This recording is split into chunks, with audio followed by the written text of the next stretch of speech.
Hi. This week we were asked to evaluate the legacy of Thomas Jefferson. For me, Jefferson has always been a man of contradictions. When I think of Jefferson, I, of course, like many of you, think of the text of the Declaration of Independence, which says that all men are created equal and endowed by their Creator with certain inalienable rights, among those life, liberty, and the pursuit of happiness. And Jefferson, of course, wrote these words. And then I think about the fact that he was a slave owner. Another contradiction that I think of when I think of Jefferson is the fact that he spent many years after the Revolution fighting against an expansion of national power and advocating for states' rights. And then I think about the fact that he actually expanded the power of the national government, specifically the executive, in purchasing the Louisiana Territory. Also, when I think about Jefferson, especially prior to this course, I thought about his views on the separation of church and state. As somebody that's very interested in politics and religion and the intersection, I read a lot of articles or I talk to people, and you constantly hear people quote Jefferson on his wall of separation. And for me, as somebody that doesn't think that that was exactly what most of the framers intended, was a complete wall of separation, I've always been a little bit skeptical about those comments. However, since taking this course, I've gained a lot of insight into Jefferson's a better understanding of his actual religious and political beliefs.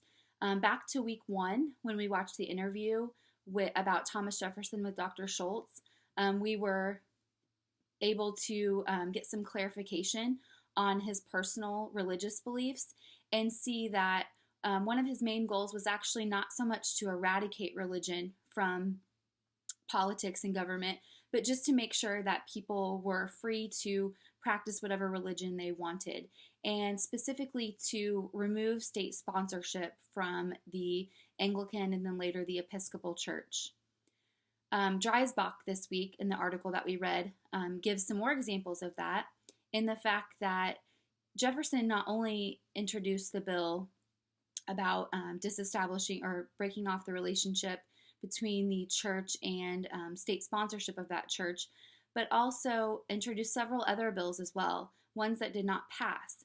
And if you read those bills, you can clearly see that there was a very much influenced by biblical principles. So now, after taking this course, it's clear to me that Jefferson did not, in fact, want to remove all influences of religion from government, but just wanted to make sure that religious liberty was available. So I've changed my views on him in that regard a lot.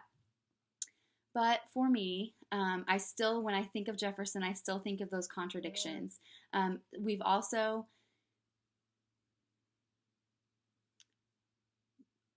something else I've learned about Jefferson is that his views on slavery were a little bit more complex than what I initially had realized. He wasn't just a slave owner.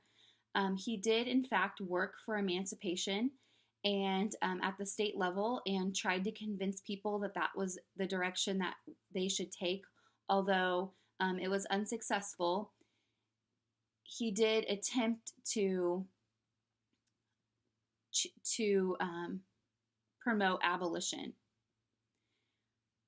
All in all, I still think of Jefferson as a man of contradictions. However, I believe his legacy is a lot more positive than I originally thought.